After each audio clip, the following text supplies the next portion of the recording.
Boa noite, senhoras, senhores, homens e mulheres de todas as idades. É um prazer vir aqui, substituindo nosso irmão Otávio, que está numa outra atividade em Teresina. O tema proposto para hoje, para este domingo, a família no processo de desobsessão.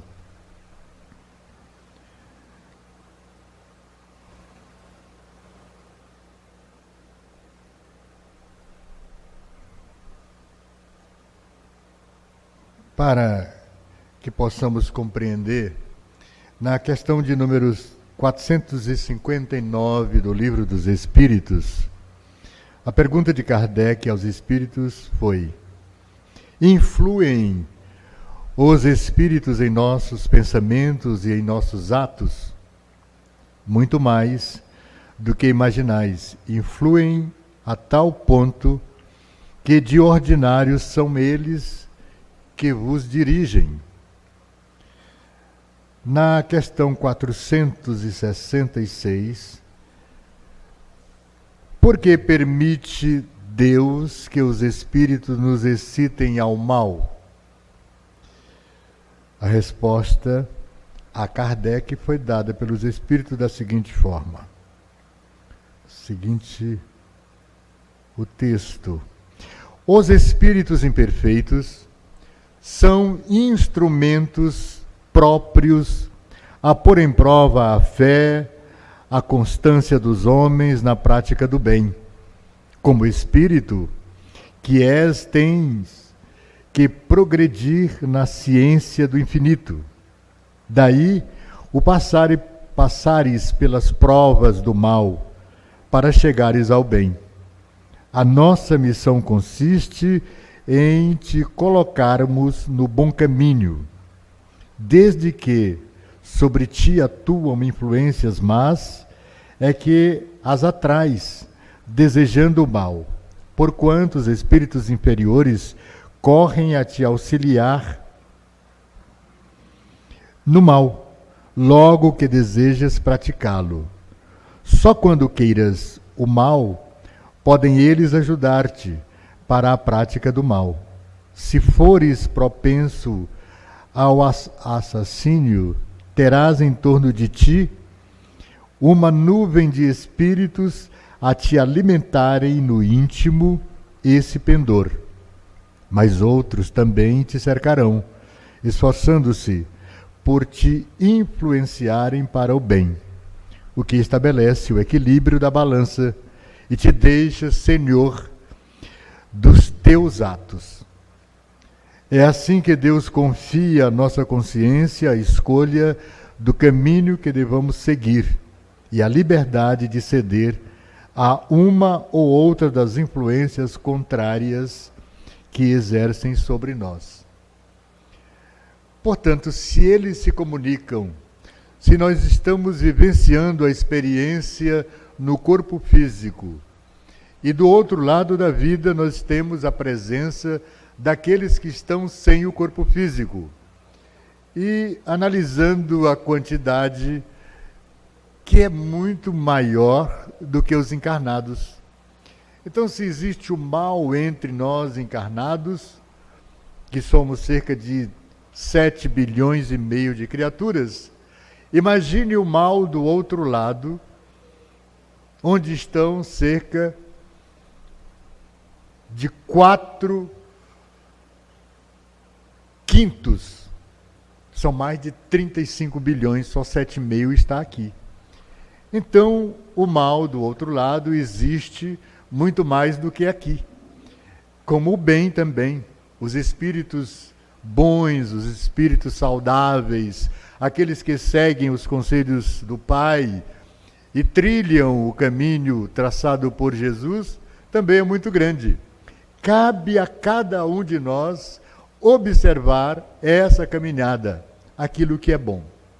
E geralmente, quando a gente escolhe o lado, como respondem para Kardec, quando escolhemos o lado do bem, praticando esse bem, caminhando na direção de Deus, buscando compreender e executar os ensinamentos do Mestre Jesus, vamos encontrar criaturas ruins e influências más. Mas podemos, porque já estamos acostumados a fazer o bem, não ser influenciado pelas entidades doentes e perversas que querem nos levar no caminho da inferioridade do mal. É este o objetivo. Existem as duas forças, o bem e o mal. A gente é que escolhe com os nossos atos, com as nossas ações. Os espíritos se afeiçoam de preferência a certas pessoas.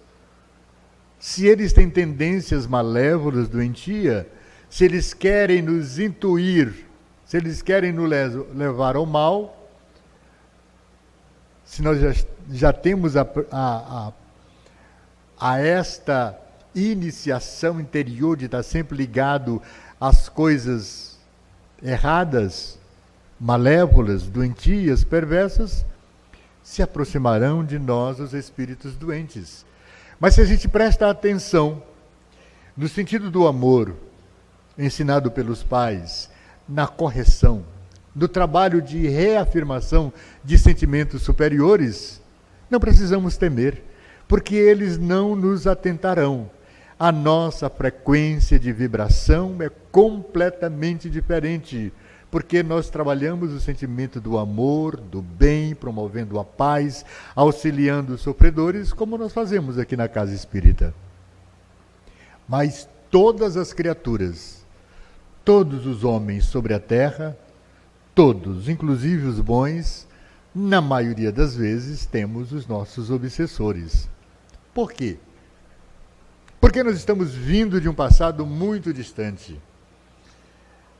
E há muito tempo atrás, alguns de nós têm 2 bilhões de anos caminhando na direção da luz.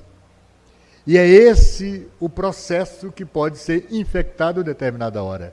Mesmo tendo uma boa índole hoje, nós deixamos no passado consequências dos nossos desacertos em tempos anteriores, transatos, matando, expropriando, influenciando criaturas para o mal, projetando o mal contido naquela época em outros. E essas criaturas, elas se transformaram de forma tal que guardaram na memória o mal que eu fiz para elas. E às vezes nós os encontramos na caminhada atual. Muitos de nós não somos deste continente. Estamos encarnados num corpo físico hoje aqui no Brasil. Para não falar de criaturas que eu não conheço, posso falar até de mim mesmo. Imaginaram se eu fosse alguém que tivesse provocado discórdias no outro continente, na Europa, na Ásia, em tempos passados? Isso pode ser verdade. Mesmo dentro de um corpo completamente descaracterizado, daquele que eu tinha no século XVII, por exemplo. Hoje, devido ao mal praticado e à possibilidade de uma justiça divina, para me proteger dos algozes do passado, me coloca numa posição muito inferior daquele tempo passado, me dando um corpo físico completamente diferente, e eu visto uma roupa de cor diferente, o corpo físico, me escondendo, me exilando. Justiça divina. Já alcancei, com alguns trabalhos no bem, poder ser exilado e resguardado dos vingadores. Mesmo assim, alguns deles nos encontram e planejam, encetam e conseguem nos ferir, a ponto tal que as enfermidades nos agridem sempre. Como agora. Então, ninguém se esconde quando tem débitos a pagar. E aí a gente sabe que a gente não paga, mas se reforma. Se reforma fazendo com que as ações bondosas hoje a gente possa, com o bem, com a caridade, apagar uma porção dos erros, dos equívocos e das maldades anteriores. A gente consegue. Basta mudar o comportamento. Se era mal, agora vamos fazer o bem. Os espíritos se afeiçoam de preferência a certas pessoas? Sim, de acordo com o que eles são. Se são pessoas ainda adoentadas, ainda inseridas no comportamento malévolo, ele escolhe as pessoas do seu nível de compreensão, de, certo modo, acompanhando o ritmo. Eu bebo, eu converso ruim, eu falo mal das pessoas, eu promovo discórdia, eu sou agressivo com os outros. Quem vai se aproximar de mim? Os espíritos afins, aqueles que estão caracteristicamente ligados a esse tipo de criatura pequena, medíocre e doente. Mas se eu sou um homem de bem, eles não conseguem me afetar. Que é onde a gente deve prestar atenção e seguir. Trabalhar de forma tal que o comportamento não possa macular os sentimentos que eu já tenho. Não descer à inferioridade, mesmo sabendo que eu posso praticar o bem. Mas às vezes, essa influenciação acontece. E aí, vamos falar do tema que é exatamente a questão da família de obsediado, do obsediado, a família em que eu, o obsediado, estou inserido. A família não é constituída ao acaso, segundo o nosso querido Herculano Pires. Vinculados, o Emmanuel também fala o seguinte, ensina ele, Emmanuel, que o lar é a escola viva das almas, onde a gente pode corrigir os defeitos. Às vezes nos atrelamos uma família de bem, mesmo eu tendo o mau comportamento. E a gente vê muito isso. Uma família de bem, de vez em quando, tem uma ovelha negra.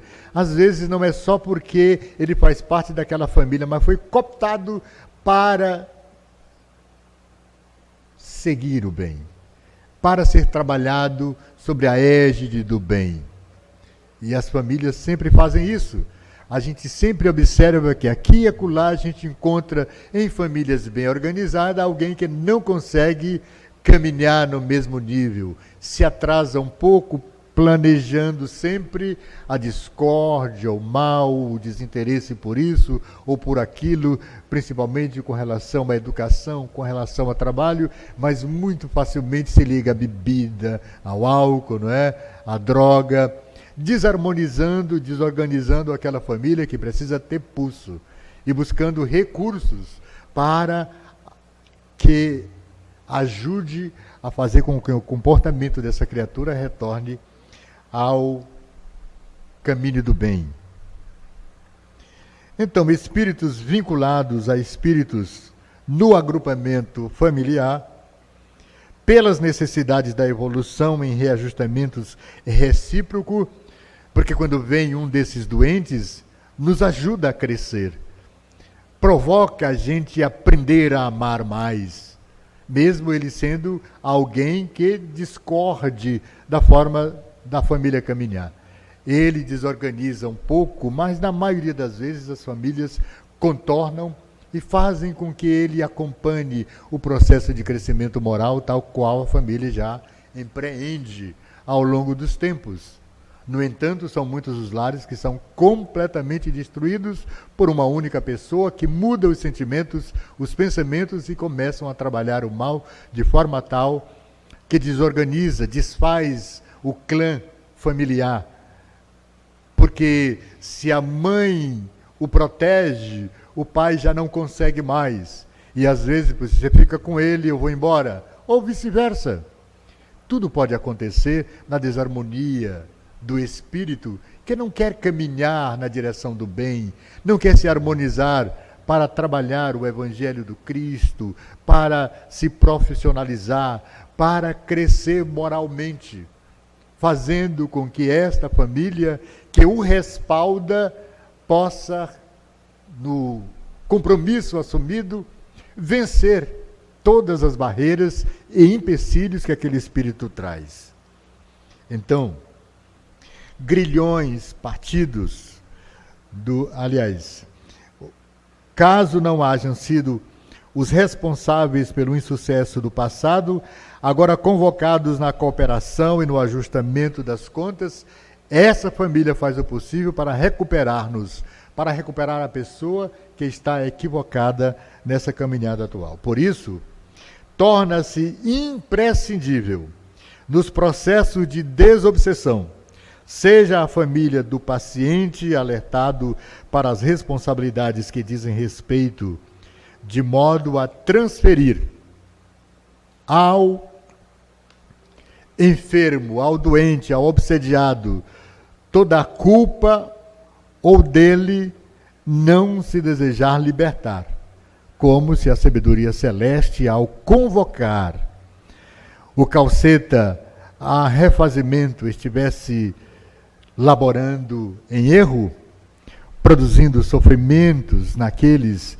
que nada teriam a ver com os problemas daquele que padece. Tudo é muito sábio nos códigos superiores da vida. Ninguém os desrespeitará imprudentemente.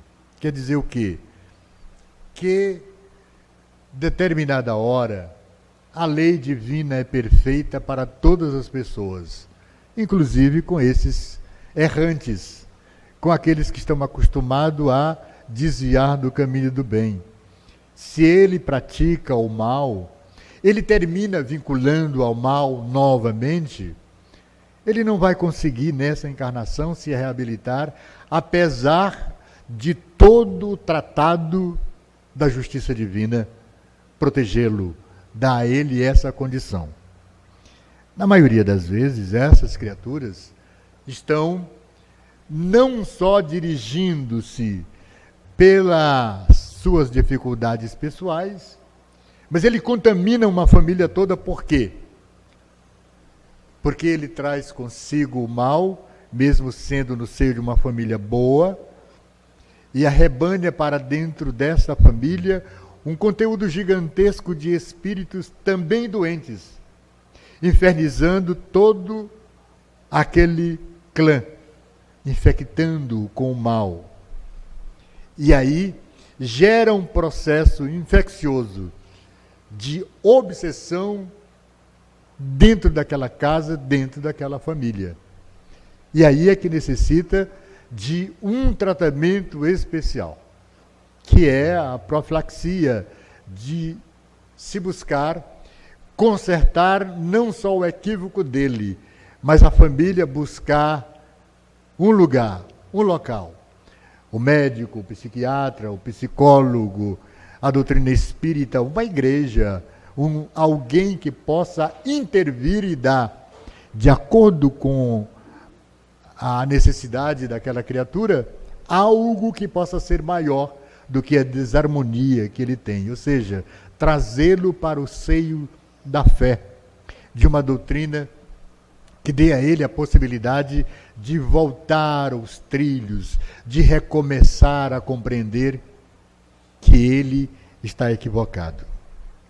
O problema da obsessão é cada vez mais grave, generalizando-se numa verdadeira epidemia que assola as multidões engalfinhadas em lutas tiranizantes.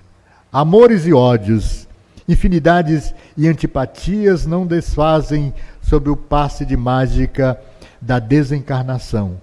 Em razão disso, as atrações espirituais, por simpatia, quando por animosidade, vinculam afetos como unem os adversários no processo do contínuo da vida.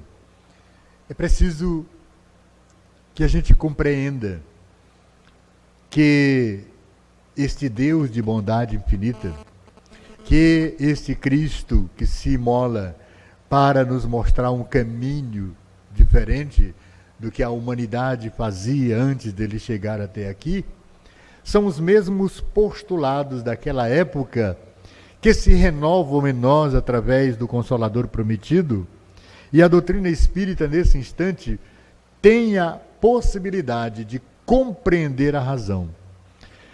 Porque é na casa espírita que a gente pode oferecer, através do aconselhamento, através do evangelho, de uma reunião como esta, de esclarecimento, de ajuda à família e de ajuda ao obsediado, que a partir da sua obsessão, obsedia com as suas agonias toda uma família, destruindo-a. Às vezes elas chegam na casa espírita, às vezes já quase sem forças para lutar. Mas aí o problema pode ser solucionado com a intervenção do Evangelho, com a intervenção das pessoas que compreendem como a doutrina espírita mostra que Deus, na sua infinita misericórdia, nos envia o Consolador prometido, que renova toda uma literatura e postura da cultura humana religiosa para corrigir, com o cimento do amor, a atenção especial para aqueles que caem ao longo do caminho.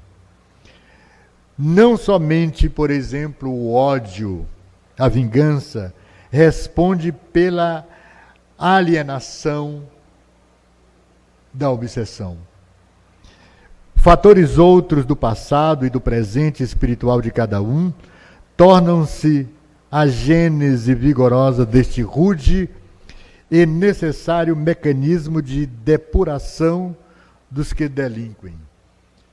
Então, as criaturas que precisam dessa reforma, é necessário que haja um apelo do coração, da mente, daqueles que estão ligados pela parentela encarnada, mas também pela parentela espiritual.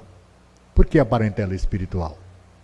Porque na maioria das criaturas obsediadas, elas estão cercadas de criaturas espirituais, homens e mulheres desencarnadas, que se resguardam de não podermos vê-los. E como eles nos afetam. Aquele que gosta de beber é chamado pelo obsessor logo cedo da manhã, ou nem deixa ele dormir, bebe dia e noite. E quantas criaturas odientas, nocivas, perversas, pelo mesmo ódio, pela mesma dificuldade de compreender, que pode se curar. Todos os embriagados do corpo físico desencarnam bêbados, não é isso? Sabemos disso. O álcool mata muita gente, muitas criaturas humanas, e eles continuam bebendo do outro lado. O que quer dizer isso? Lá também tem cachaça? Não. Tem álcool? Não. E aí é o processo da obsessão. Se vocês verem um bar com cerca de 5, 6 mesas, 10, 15 pessoas bebendo, quantos espíritos que estão vampirizando o fluido alcoólico daqueles que estão no corpo físico? Centenas, em cada um. Centenas de entidades espirituais ainda embriagados estão vampirizando, bebendo. Ficam bêbados que na mesa mediúnica, às vezes, o médio recebe, e se projetam, deitam na mesa, falando bobagem, da mesma forma que os embriagados. O médio se prosta, falando sem nexo, porque está bêbado. Não é que o médio está bêbado, é o espírito que se comunica que está bêbado. Vampiriza o álcool. Eu gosto de falar desse assunto e alguém já viu bêbados que estão andando de bicicleta ou de moto, sei lá. Eles bebem até quase cair. Alguns vão empurrando a bicicleta porque não conseguem montar. Mas quando conseguem, vão de um lado a outro da pista e conseguem se equilibrar. E na maioria das vezes, não é só porque ele está conseguindo, é que os outros do lado de lá, também bêbados, auxiliam. Sabe por que eles auxiliam? Porque ali é o copo deles.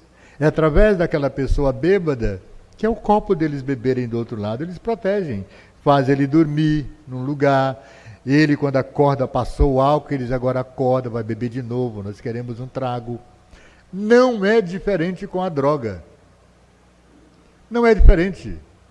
Processos infecciosos de obsessão que acaba maltratando grande parte das famílias nos tempos de hoje.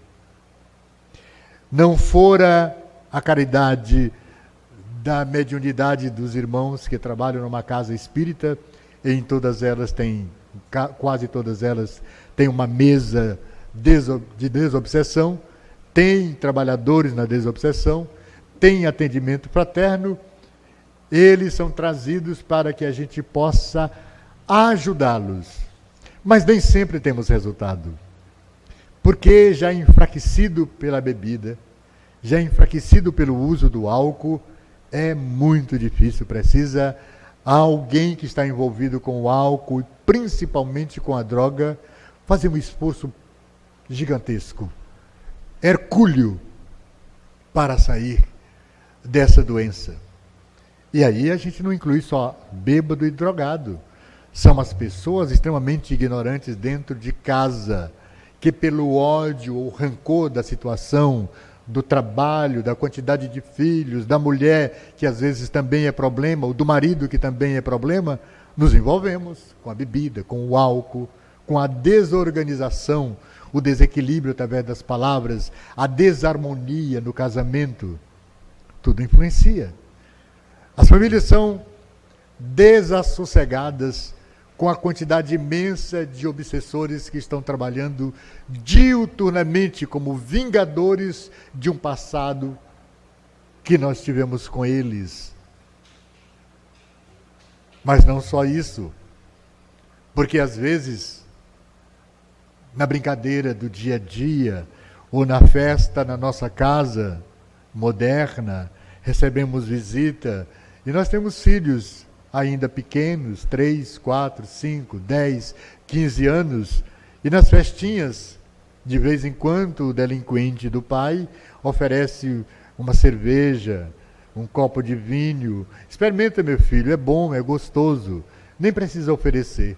Mas se ele usa a bebida, por que não ele aprender a beber? Eu conto um caso pessoal. O Ayrton Júnior tinha 8 anos de idade, de 6, 7 anos de idade.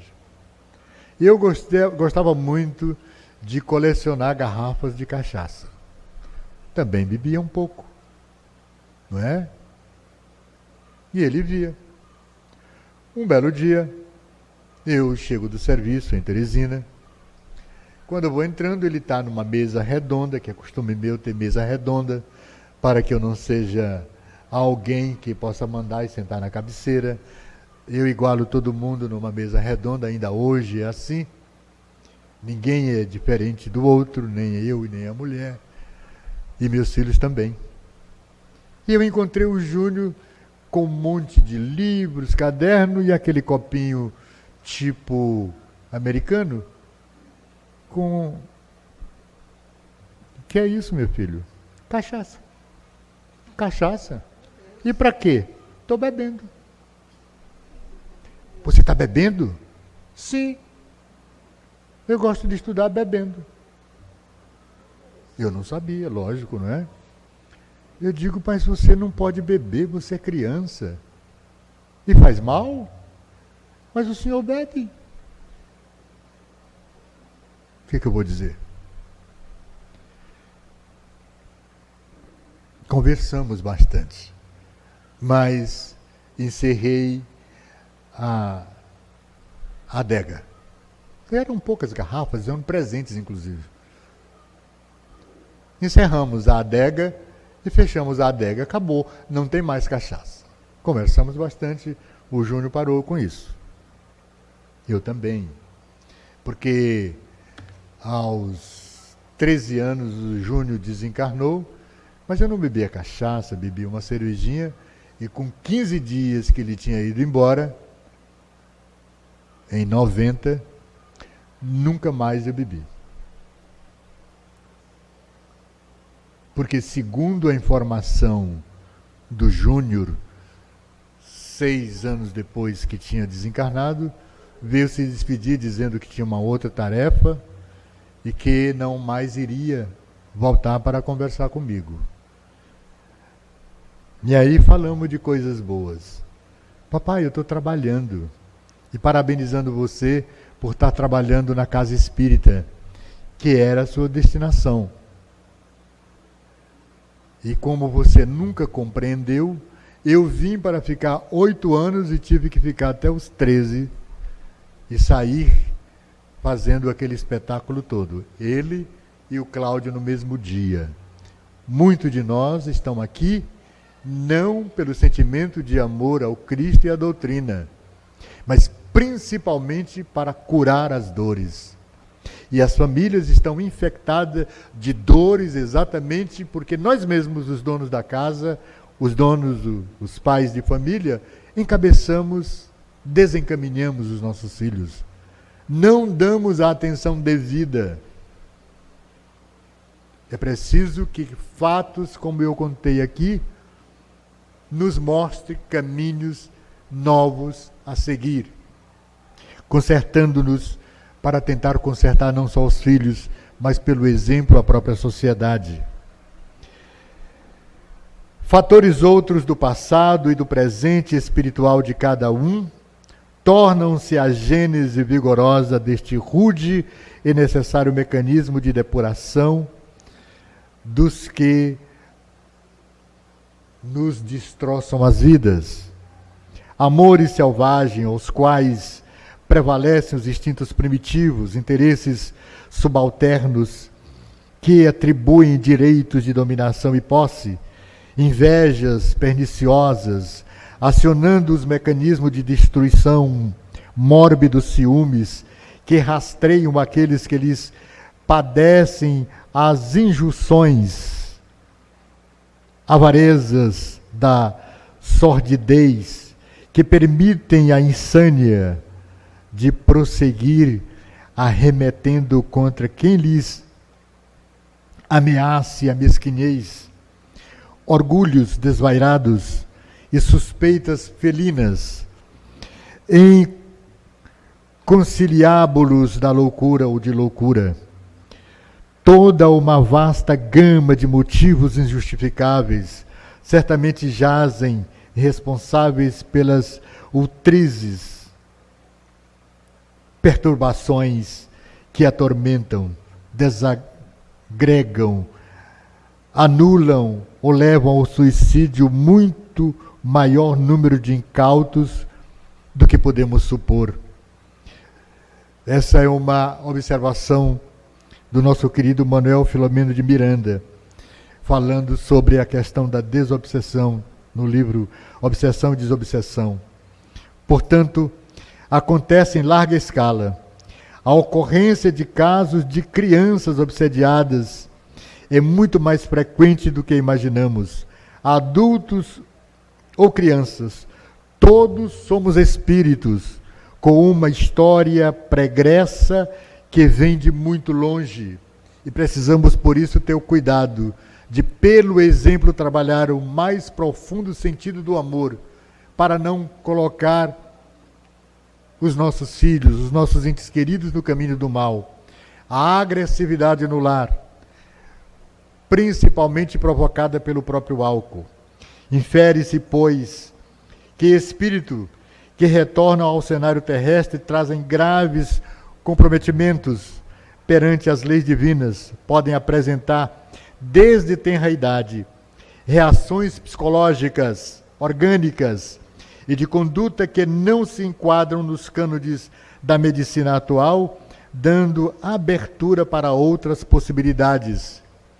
Cabendo então a alternativa espiritual hoje muito mais aceita e difundida.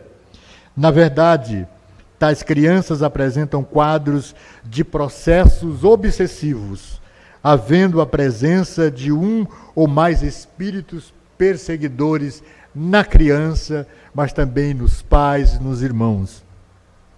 Uma das técnicas dos espíritos obsessores é a de atormentar toda a família, embora o alvo seja a criança, usando-a para alcançar os seus fins, atingindo os pais, tornando essas criaturas nervosas, inquieta, amedrontada, irritada, levando-a ao choro constantemente, as crianças, não é?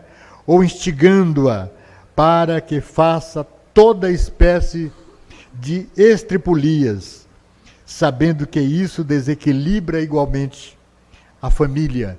O ambiente conturbado serve assim aos propósitos mais nocivos de espíritos doentes e perversos, trazidos para dentro de casa pelas nossas próprias ações, que não tem como profilaxia a prece, a oração, o verdadeiro sentido do amor para não infectar a nós mesmos, mas mais do que isso, infectar a nossa família.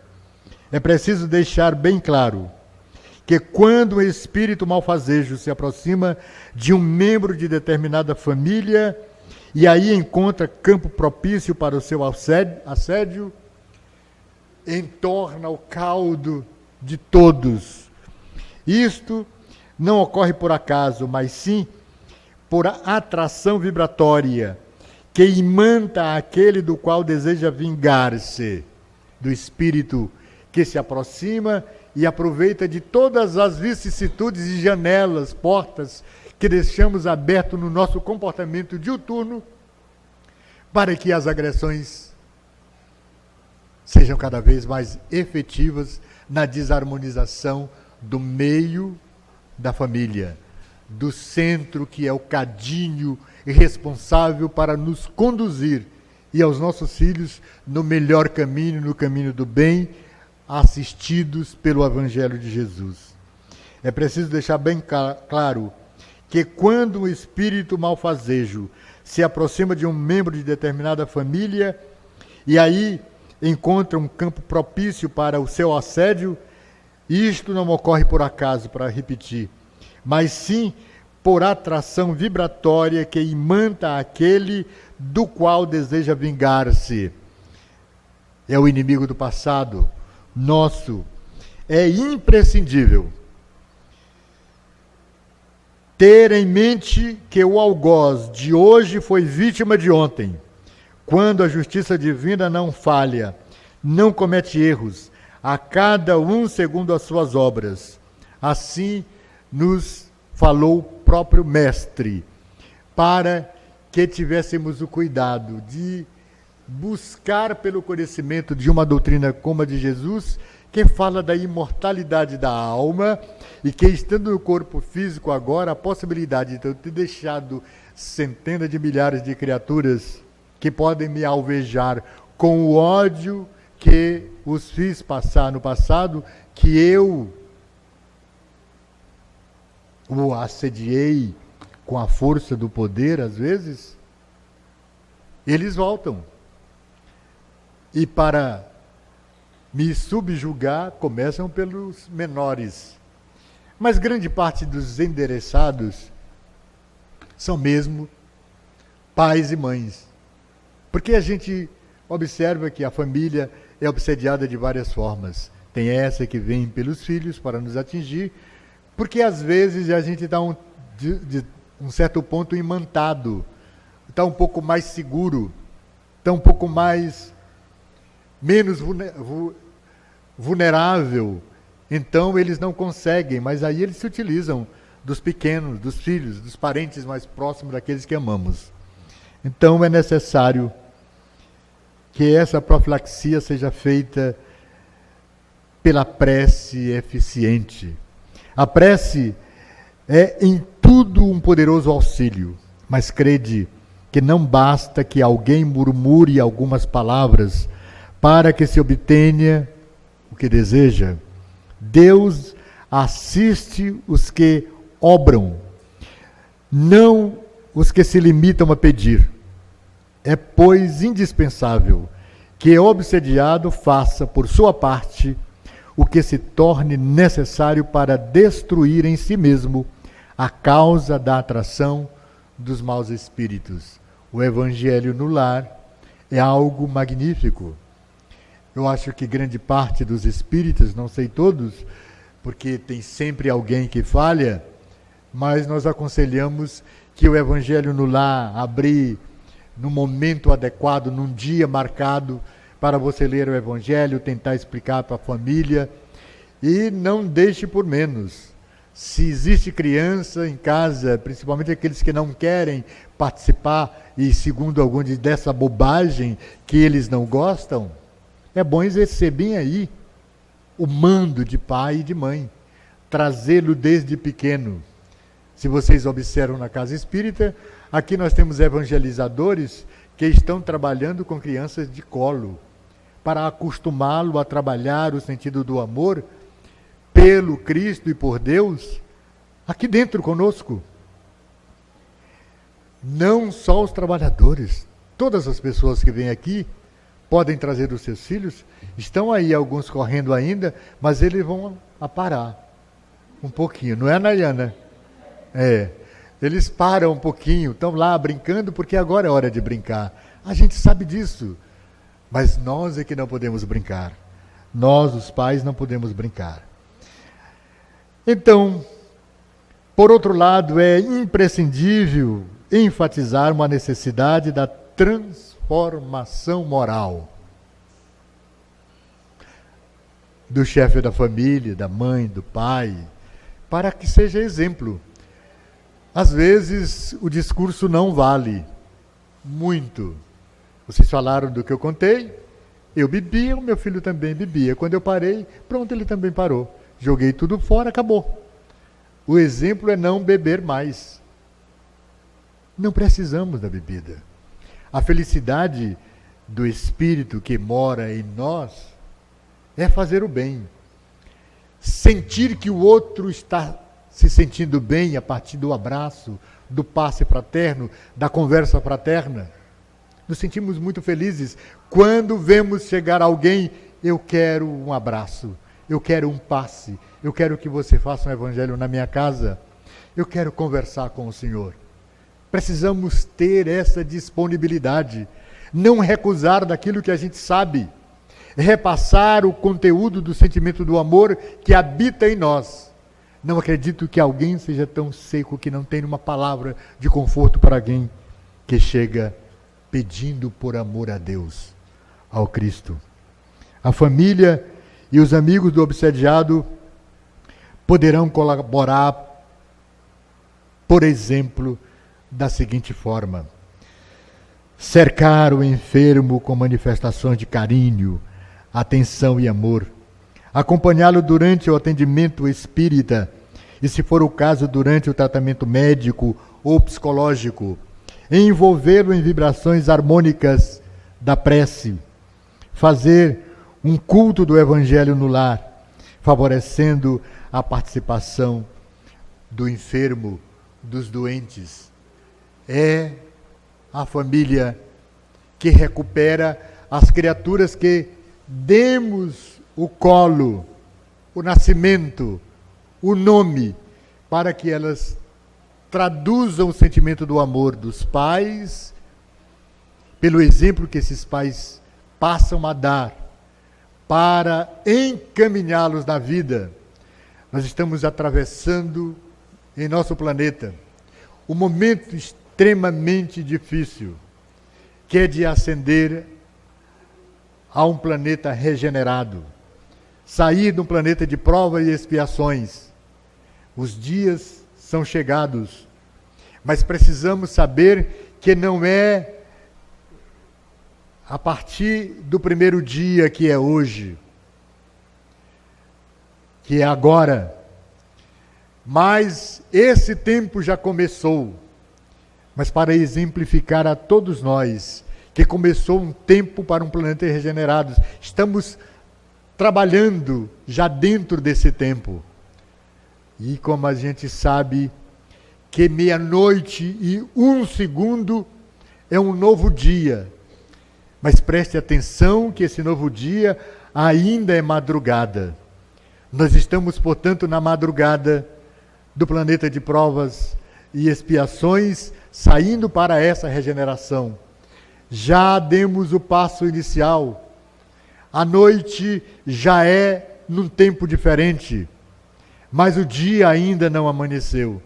É preciso que nos juntemos na prece, na oração, dentro da casa espírita, buscando os postulados do Cristo, para que cada vez mais os nossos sentimentos ainda arrazoados no mal se transfiram para o bem, dando exemplo a toda a coletividade, para que caminhemos passos firmes na direção da reforma íntima, da possibilidade de aprender a amar de verdade, a dar o exemplo desse amor para recuperar aqueles que nós nos colocamos à disposição para pegar a mão, ensiná-los a caminhar e não fraquejarmos, porque sabemos, se há fraquejo no momento agora, precisamos abrir os olhos, olhar para o alto e verificar que existe uma grande luz que brilha. Não é apenas o sol, mas é o grande sol das nossas almas.